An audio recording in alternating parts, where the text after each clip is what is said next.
que vuelva, porque no, tiene como un tiempo, pero no lo vamos a hacer así, lo vamos a hacer manualmente. Bueno, como planteaba Diana hace un rato, bueno, ¿qué tendrá que ver la antropología? Podemos decir que hay como precursores en esta eh, en estas relaciones entre antropología y la educación, ¿no?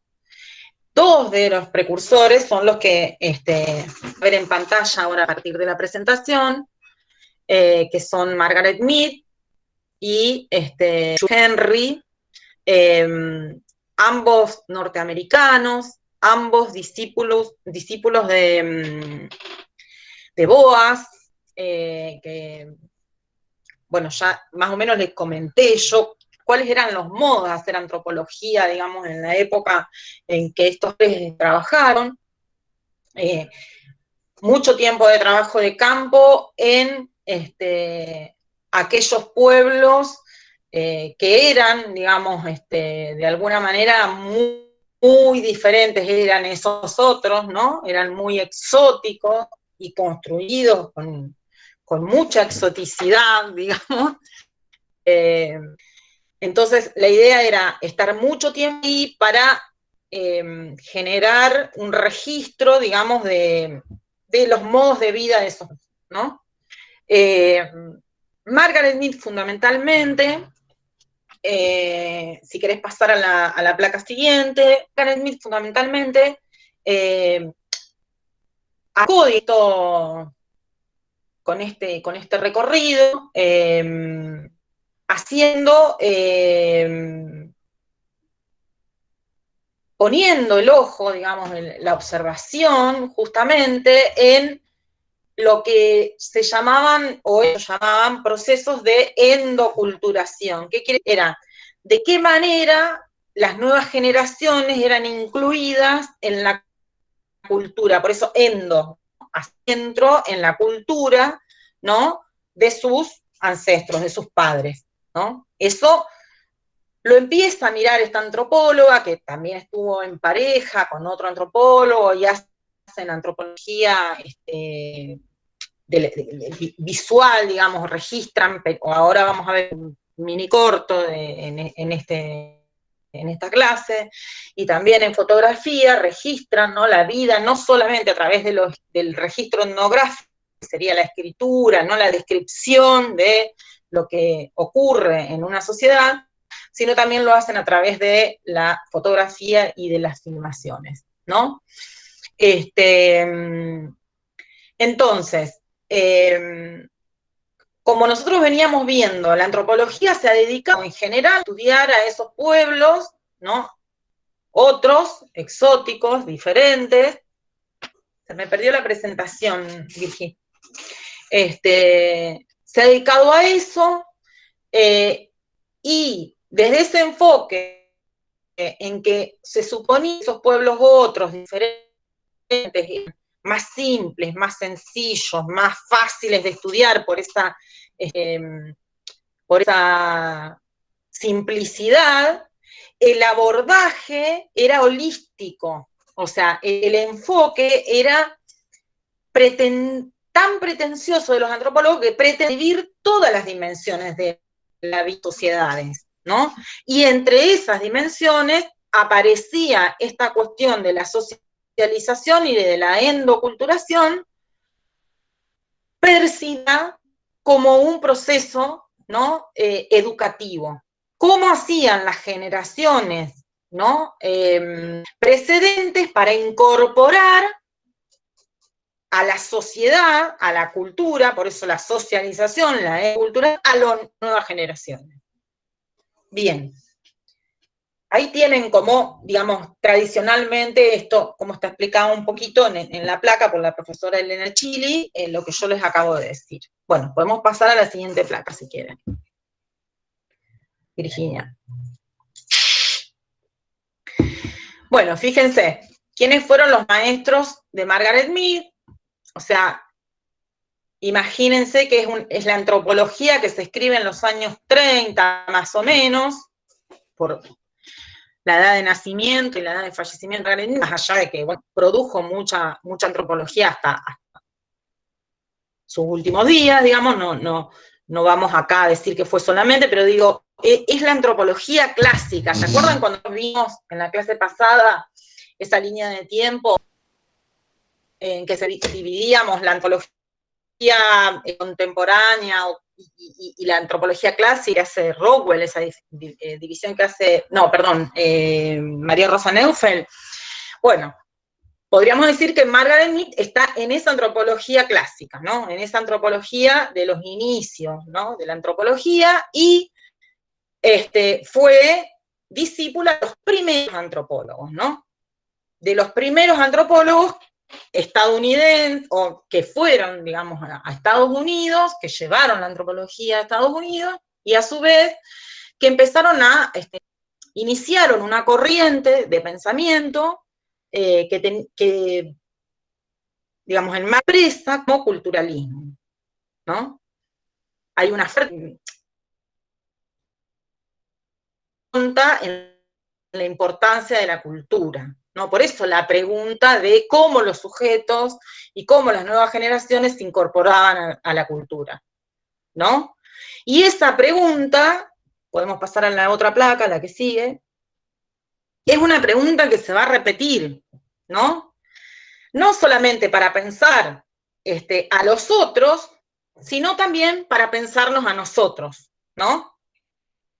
Entonces, Margaret Mead lo que hace, fíjense que la imagen, volvemos a tener imágenes muy parecidas a estas que yo les mostraba en la clase anterior, ¿no?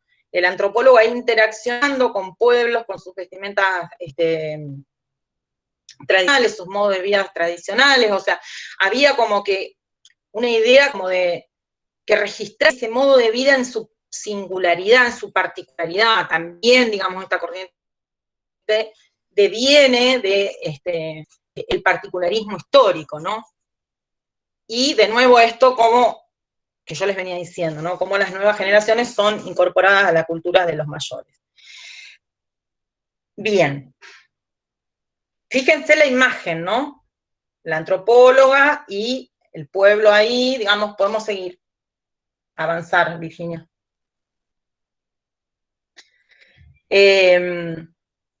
Bueno, esto es acá para que se ubiquen geográficamente, y de nuevo las imágenes, ¿no? Fíjense las vestimentas, y cómo aparece, digamos, empieza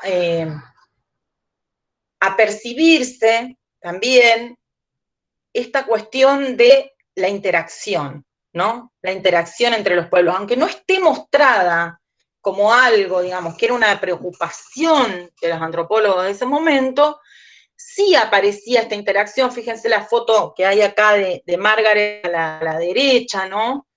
También vestida, con vestimentas típicas, ¿no? Empieza a haber una interacción entre los pueblos, los pueblos originarios, digamos, que eran investigados, y los investigadores, y también empieza a haber una pregunta, ¿no? Distintas preguntas. Los investigadores van con preguntas propias, ¿no? Que se hacen en referencia a su propia cultura, a mirar esas culturas exóticas, entre comillas digo, y a su vez, digamos, esa mirada devuelve preguntas, es muy interesante verlo en los trabajos de Margaret Mead, devuelve nuevas preguntas, ¿no? A la cultura de del nosotros, digamos, de los investigadores, ¿no? Eso que ellos ven, digamos, en esas otras culturas supuestamente tan diferentes, empieza a reformular preguntas para los propios investigadores acerca de la propia sociedad. ¿Se entiende? Los procesos de educación, ¿no? De socialización que ven en otros pueblos hacen que los antropólogos empiecen a hacerse preguntas sobre la propia sociedad, en términos de qué función, o qué papel, o qué lugar, o qué es la educación en nuestras propias sociedades, ¿no? Sigamos.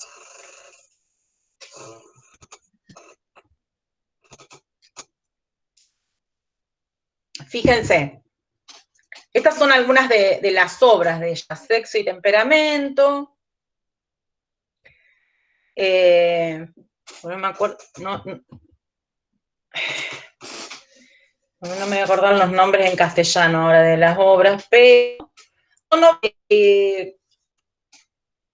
trabajan la cuestión de la sexualidad, la cuestión de las nuevas generaciones, la cuestión de las mujeres en otras sociedades, y eso se vuelve, digamos, a la propia sociedad, ¿no?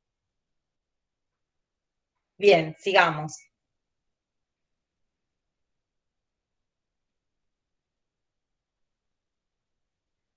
Otras de las obras, y esta es como la principal para nosotros, Educación y Cultura en Nueva Guinea, ¿no?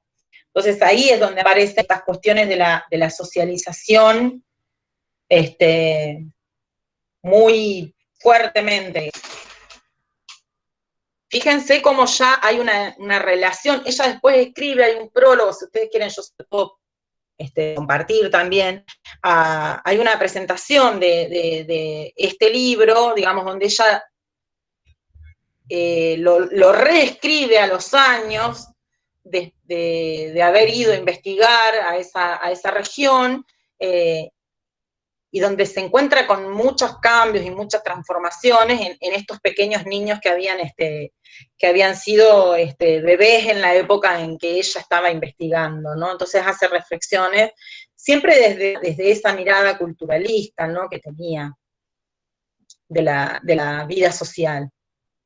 La importancia y el peso de la cultura en la creación de la personalidad en los pueblos, ¿no? Esa mirada. Bien, sigamos.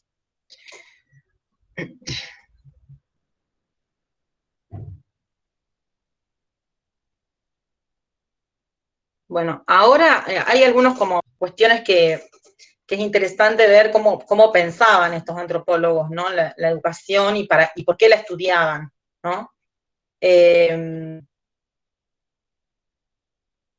El interés estaba puesto en la manera mediante la cual los niños nacidos en esas comunidades lacustres, le llama ella, ¿no?, absorben gradualmente tradiciones, las prohibiciones y los conceptos de sus mayores, convirtiéndose a su vez en continuadores de la cultura maya, que era el pueblo que ella estaba estudiando, constituye un documento rico en inferencias para la educación. Entonces, ¿cuál era la idea? Esto que yo les decía, ¿saben?, en la clase anterior. La idea de que de esas realidades se podía inferir el papel que la educación jugaba en nuestra propia sociedad, ¿no? O sea, esta cuestión de que de alguna manera esa sociedad, conocer esas sociedades en profundidad y conocer los procesos educativos, iban a ayudarnos a pensar la educación en nuestra propia sociedad, ¿no? Esa es la concepción que subyacía a la mirada puesta en esa dirección. Bien, sigamos.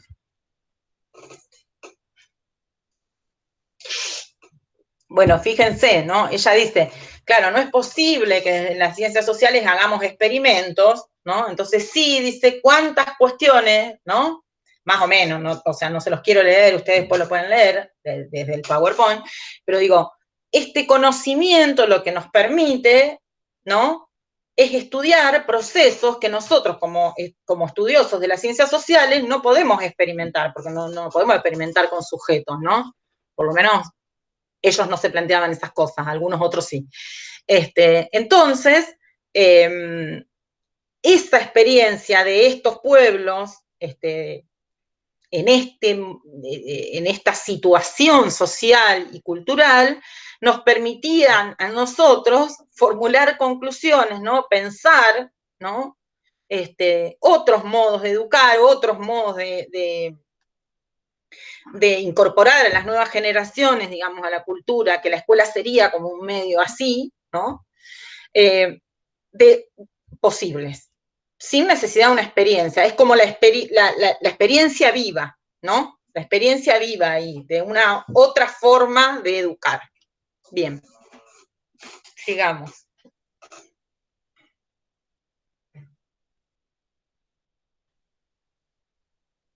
Fíjense, lo que yo les decía también en la clase anterior, esta experiencia, es esta descripción, ¿no? Nos permite como un cuadro en miniatura de la educación humana, ¿no? Fíjense, de qué manera están mirados estos pueblos, ¿no? Como si esto fuera una pequeña parte, ¿no? de lo que conformaría el proceso educativo de la humanidad, ¿no? En ese sentido está puesta la mirada en los pueblos originarios, ¿no? Lacustres, dicen en esto. Va cambiando el modo de nombrarlos. Sigamos. Esto es parte de esa obra, ¿no? Ahí se los ve trabajando, fíjense, ella y su pareja, el cine como herramienta de investigación, como registro, ¿no? Como documental. Y ahí abajo ven los dos escribiendo a máquina, ¿no? Haciendo los registros, y a su vez la fotografía como otro modo de registro, ¿no? Etnográfico. Eso son dos herramientas aún hoy presentes, ¿no? El cuaderno de notas, el pasar los registros, y la fotografía siguen siendo herramientas del trabajo etnográfico en la actualidad, ¿no? Sigamos. Bueno, acá van a ver un pequeño corto.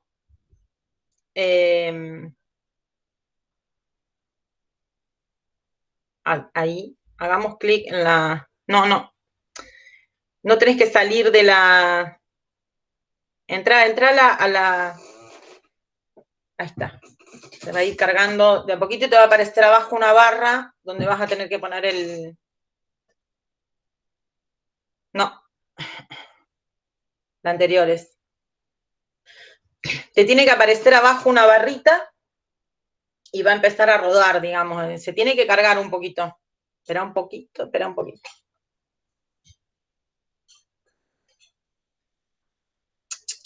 No, volvé. ¿Por qué no haces clic sobre la pantalla negra? Ahí. Te pasa de...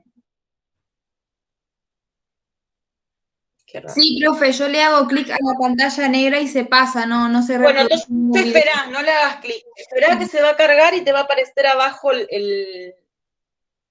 la posibilidad de que corra. Pero abrilo. Metete ahí. Ahí está.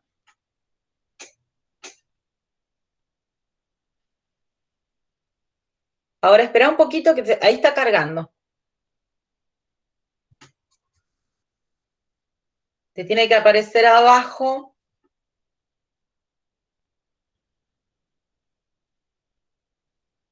¿No aparece?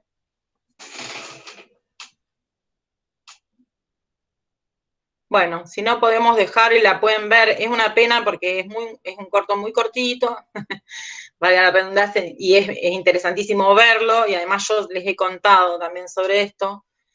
Yo lo probé y andaba perfectamente, así que debería cargar, pero no sé por qué no está cargando. Porque te tiene que aparecer abajo. Bueno, no importa, podemos seguir y después lo miran cuando lo vean en su... No, volvé, te está yendo. Ahí está. Bueno, acá tenemos digamos, después del video de Margaret Mead y Bateson, ahí ustedes van a ver un poco lo que yo les comentaba en la clase pasada, como cuáles son los modos en que la sociedad, los manus, digamos, donde ella estudió,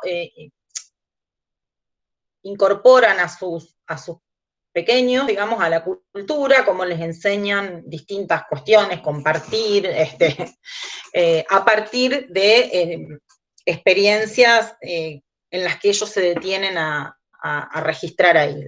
Mírenlas tranquilos después y si quieren las retomamos en la próxima clase.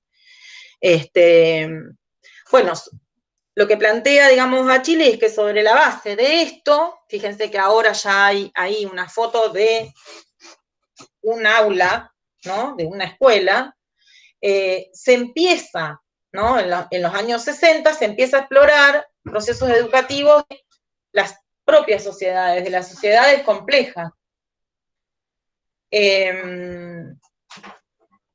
Desde una perspectiva antropológica, ¿no? Bueno, sigamos.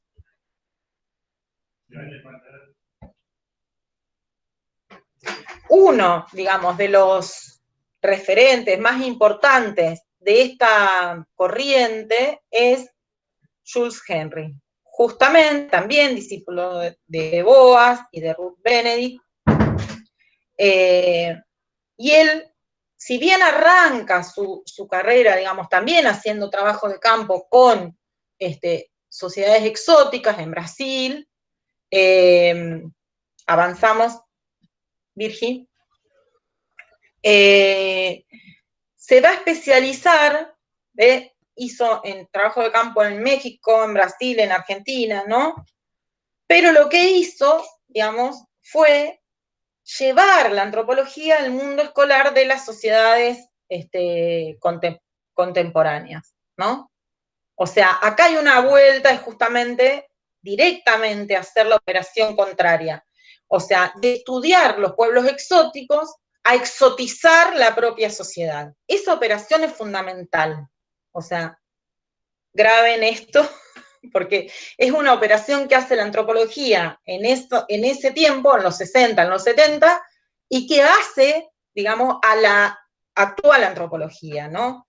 A la manera de hacer antropología hoy en día, ¿no? Entonces, este primer paso, Jules Henry fue, digamos, uno de los pioneros en esa mirada, ¿no? En esa mirada. De mirar al otro como un exótico a mirar, digamos, a exotizar, a extrañarse, a mirar con ojos de extrañeza los procesos educativos de la propia sociedad, ¿no? Seguimos.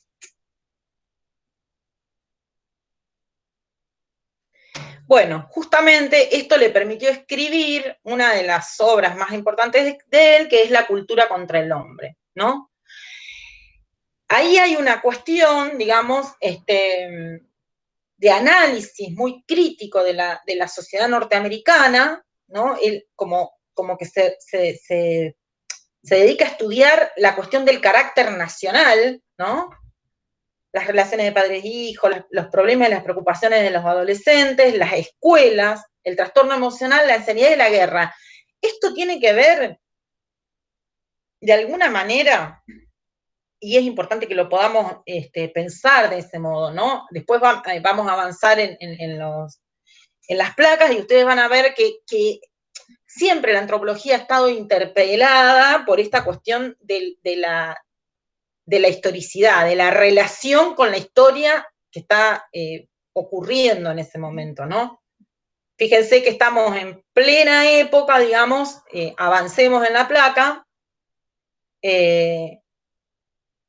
de la construcción del otro, que era la Unión Soviética, como el enemigo, ¿no?, de la cultura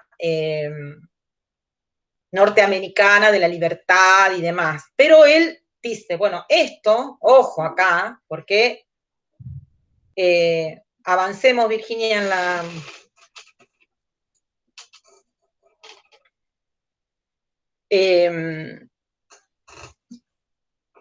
él se plantea que, bueno, que justamente esa cultura se le vuelve en contra a la propia sociedad. ¿Por qué? ¿No? Porque, lo va a explicar más adelante, en otro párrafo que les extraje para que lo vieran, porque educa para la competencia, porque educa desde el miedo, porque construye a ese otro como un otro, digamos, capaz de, justamente, ¿no?, de movilizar desde la guerra y desde el conflicto y la confrontación, ¿no? Entonces, él dice, yo no hago una descripción objetiva de Estados Unidos, ¿no? Él dice, hago una etnografía apasionada y ¿desde dónde? Fíjense que a nosotros, ¿por qué nos interesa meternos acá? nos interesa meternos acá porque justamente esto que yo les decía, vuelve la pregunta a la propia sociedad, exotiza el aula, exotiza la propia sociedad. ¿Qué quiere decir? La mira como extrañado, ¿no? Se extraña de esto y puede de esa manera, extrañándose de lo que sucede, tomar, digamos, como algo para preguntar, para elaborar una pregunta, para interrogarse, ¿no? Lo que ocurre en su país, ¿no? Los diarios pasan a ser, por ejemplo, los diarios, los periódicos de Estados Unidos pasan a ser también una fuente, digamos, como el diario, como digamos, el registro etnográfico, también el diario, ¿no? Para ver estas imágenes de una sociedad militarizada, ¿no? De cómo está construido el poder, de cuáles son los titulares de los diarios, ¿no? Entonces, fíjense, las fuentes de las investigaciones son informes y documentos gubernamentales, periódicos, ¿no? En tanto reflejan sentimientos, ideas y reflexiones útiles para el análisis, ¿no? Entonces, esa operación de extrañamiento lo que permite es preguntarse sobre estas cuestiones, ¿no?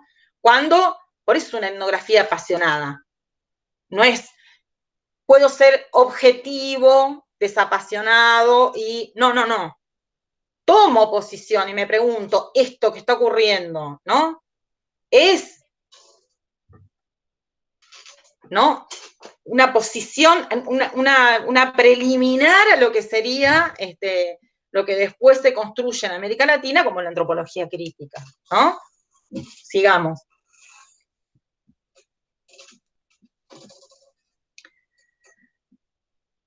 Bueno, una de las cuestiones, digamos, que se plantea, que bueno, nosotros después lo vamos a discutir desde las teorías críticas también, pero una de las cosas que él plantea es, dice, bueno, la escuela educa para la competencia, ¿no?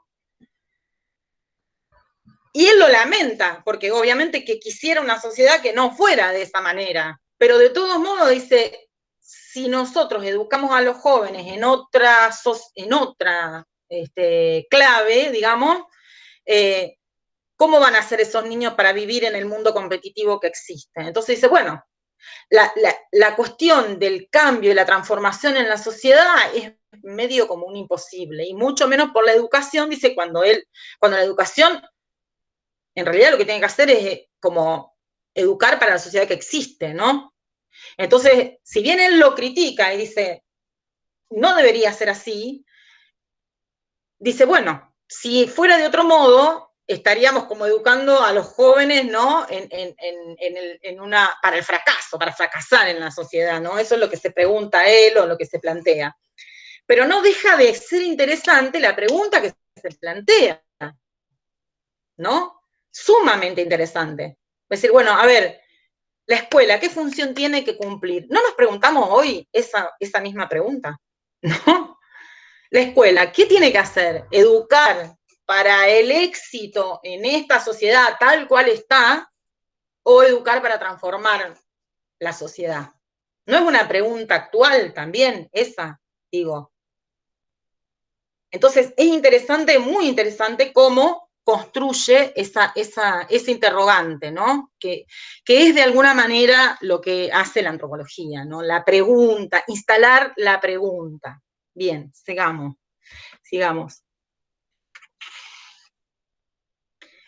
Bueno, y ahí describe, fíjense, lo crítico que es de su sociedad, ¿no? Fíjense las imágenes, ahí describe, ¿no? De alguna manera, cuál es la dinámica contemporánea, ¿no? De Estados Unidos, la cuestión del consumismo, ¿no? La cuestión de no poner límite a la riqueza, ¿no? Y esa descripción, digamos, de la sociedad norteamericana, bueno, mi gatito está haciendo algunos desastres acá, como retomando a Tocqueville, como esa sociedad es una sociedad febril, dice, ¿no? No para, y no para también de producir, digamos, pobreza también, ¿no? El sueño americano es como engañoso, ¿no? Como una cosa así, ¿no? El código, fíjense que aparece como el código de barras, ¿no? Del consumo, y esto es una pregunta que se la hacen en los 60, ¿eh? Como un barrote, como una cárcel, ¿no? Fíjense qué pregunta instala ahí, digamos, Henry. Sigamos.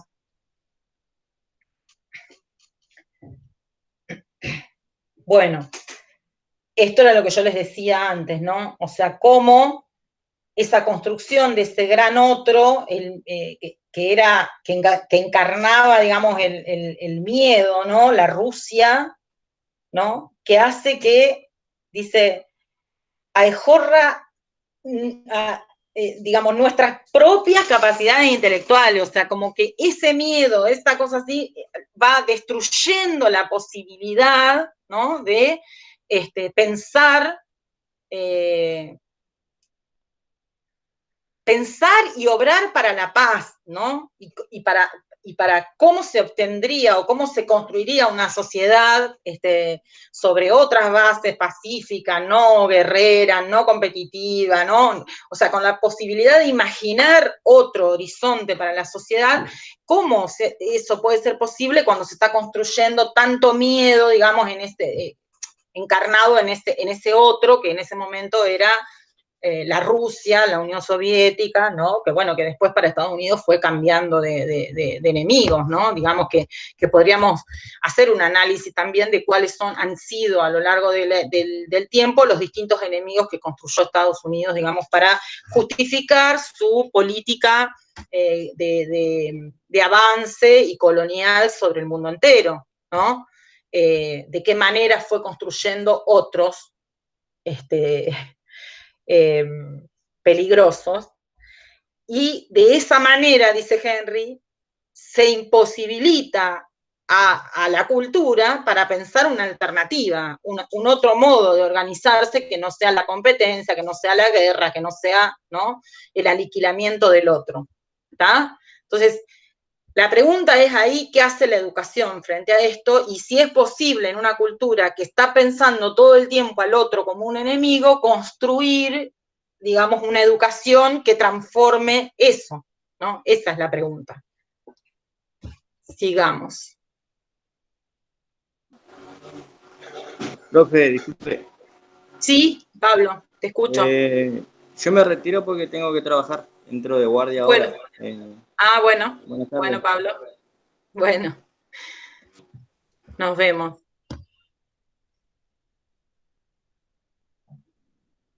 Bueno.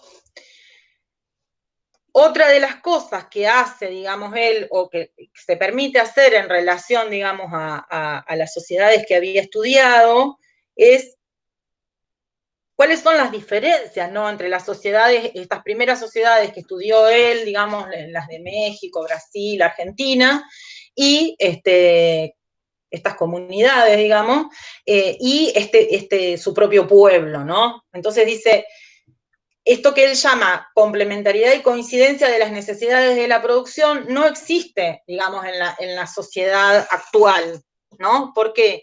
Porque se produce mucho más de lo que se necesita. ¿Por qué?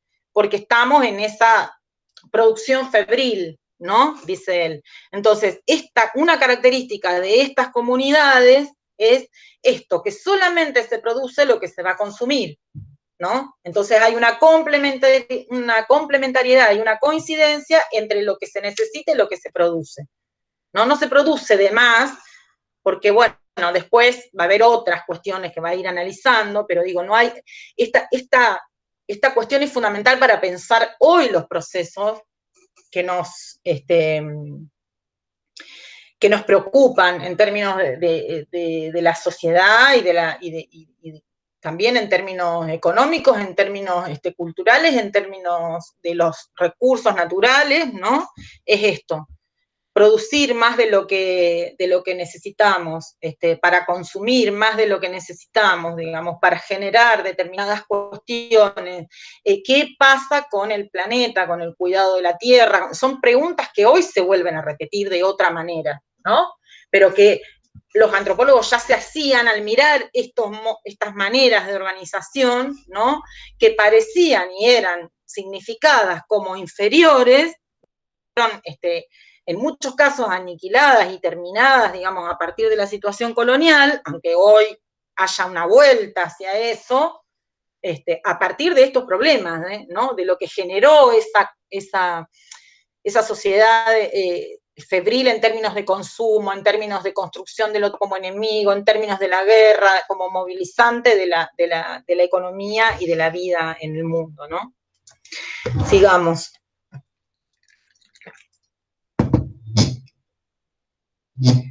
Y bueno, y también habla, ¿no? Ahí hay algo esperanzador, de alguna manera, en todo lo que a Henry se le presenta como bastante pesimista, digamos, en su mirada. Dice, bueno, si hay algo en común, digamos, que tenemos, es la condición de Homo sapiens, ¿no? De pertenecer como a todos a la misma humanidad, y que de alguna manera, así como crea conflictos y sufrimientos, también, digamos, hemos podido pensar, ¿no? Remedios para ellos, ¿no? Entonces ahí hay como bueno, en toda su pesadumbre, algo de positivo, ¿no? Entonces dice, de alguna manera, el usar la cultura contra uno mismo para sobreponerse a ella, digamos, también es lo que le da fuerza, digamos, a la posibilidad de una transformación, ¿no? Así que, bueno, habría que como, bueno, repasar esta pregunta, ¿no? Que se hace Henry, y poder pensarla a la luz de los problemas que tenemos hoy en día, ¿no? Bien. Creo que es la última esta, ¿o hay otra más, Virgi? Es una que cierra, ¿no? Bueno, que cierra la presentación de estos dos referentes, en lo que sería, digamos, el análisis de la educación, digamos, y referentes de los primeros pasos en ese espacio de intersección, digamos, entre la antropología y la educación, ¿no?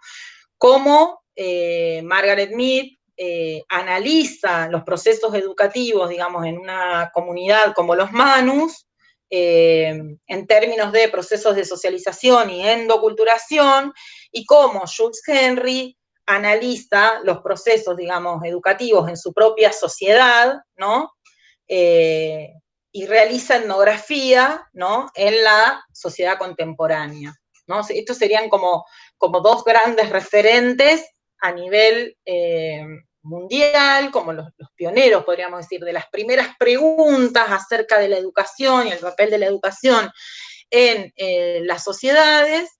Y, bueno, a partir de la clase que viene ya vamos a meternos más en lo que sería ya la antropología y la educación en nuestra región, en nuestros países y demás. Pero la idea es que, bueno, pudiéramos empezar a pensar, ¿no?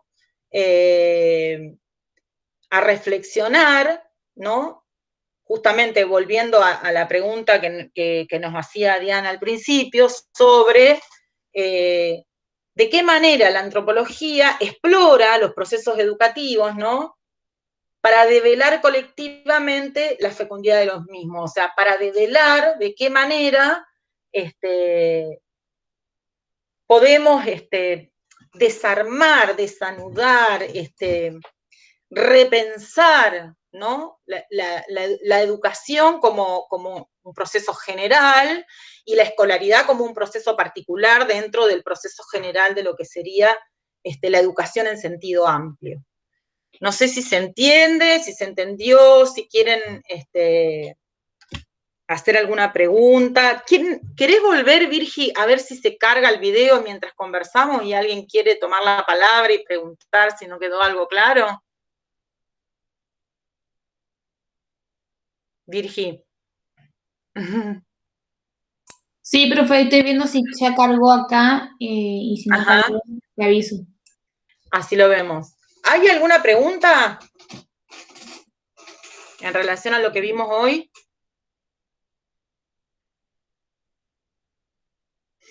¿No? ¿Ninguna?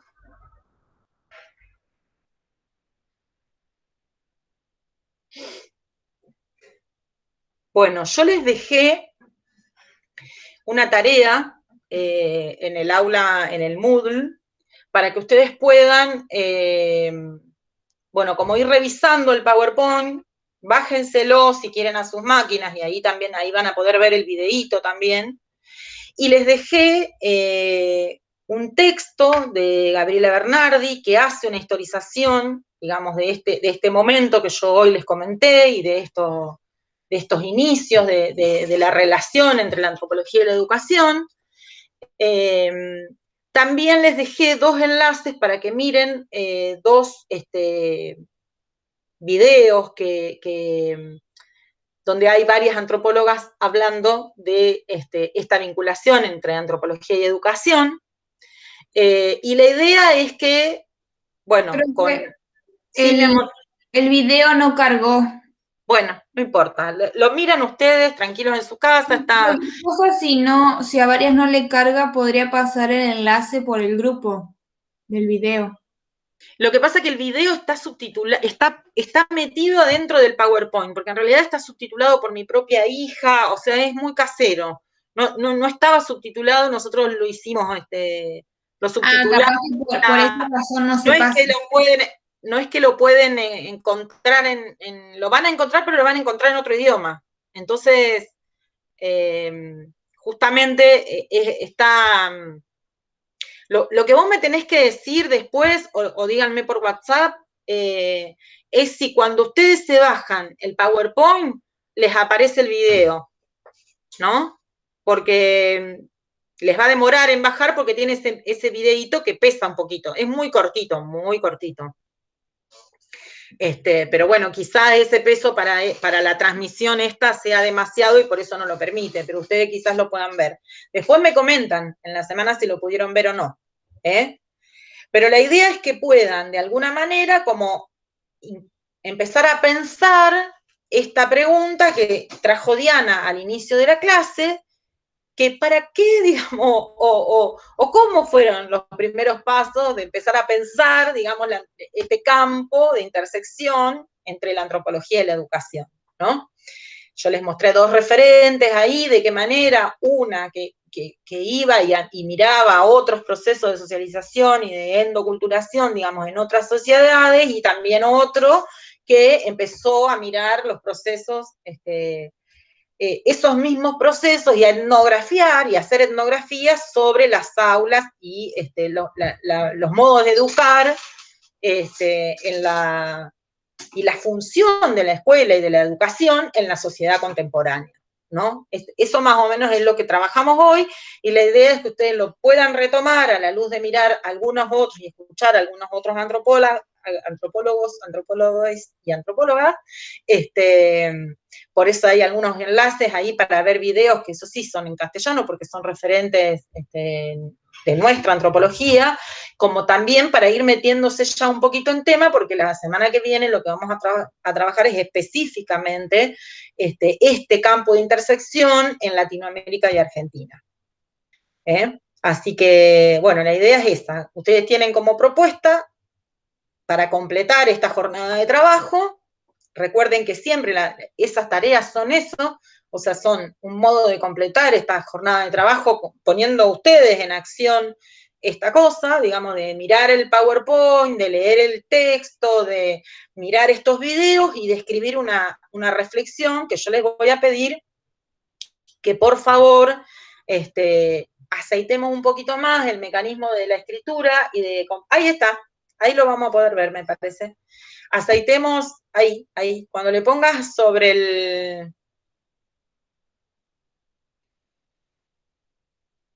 el cursor, en el cursor, quizá podamos Voy a ver. activar mi micrófono así escuchan el video. Bueno, yo también cierro el micrófono.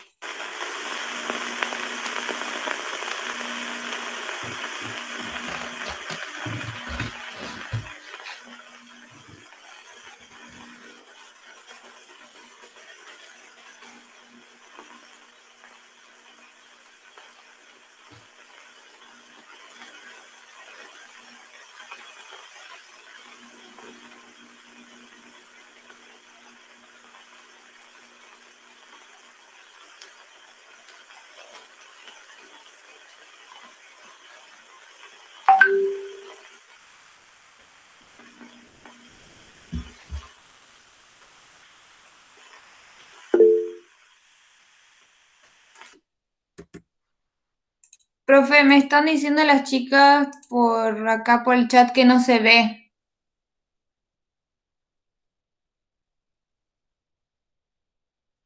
Perdón, estaba contestando con el micrófono apagado. No, ahí se empezó a ver. Ahora sí. A ver así si lo minimizo. Ahí está. Ahí sí, ahí está.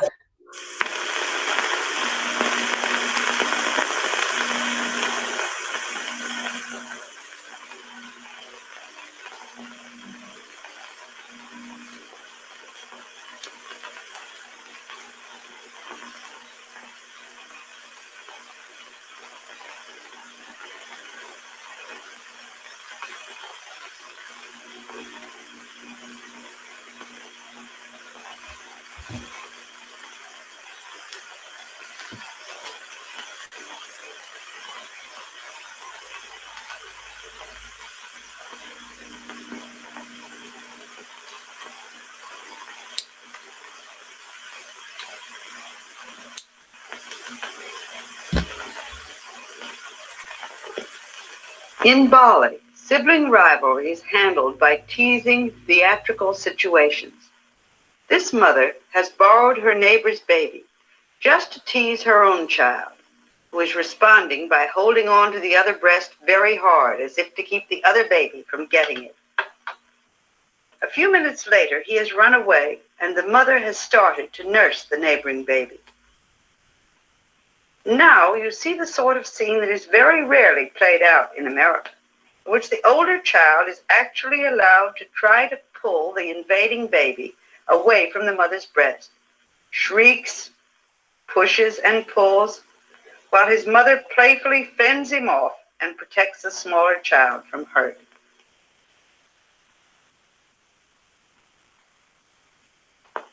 Finally, she gives him a rest for a minute, and then, and this is also part of a familiar game in Bali, she gives him the baby.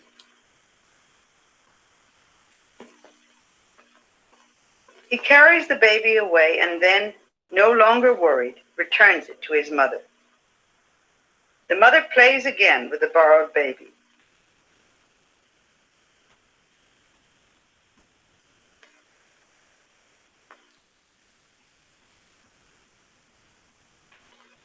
We see him begin another little game of flirtation with his mother, and just as he throws his arms around her neck, she turns her attention again to the borrowed baby.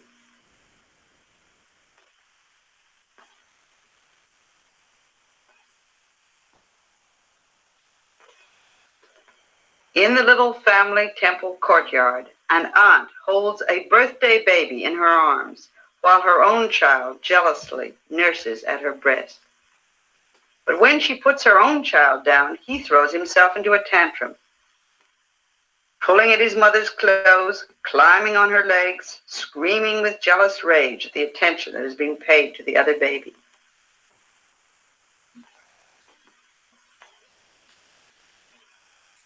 She picks him up, holds him like a younger child in her shawl.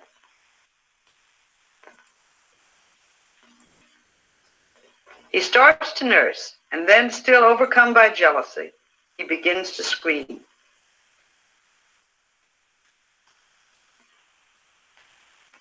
Finally, she lulls him like a very small baby, and he goes to sleep in her arms.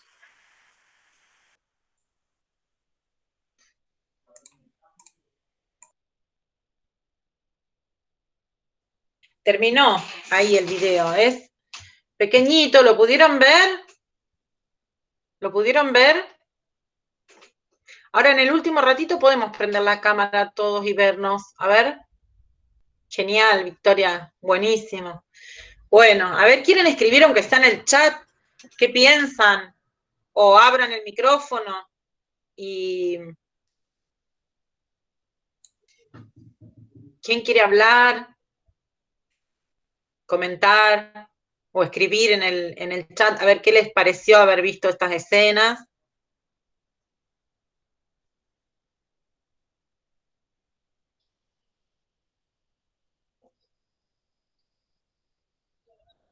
Sabri está con ganas ahí de hablar. A ver, ¿quién se anima? Vamos, Sabri.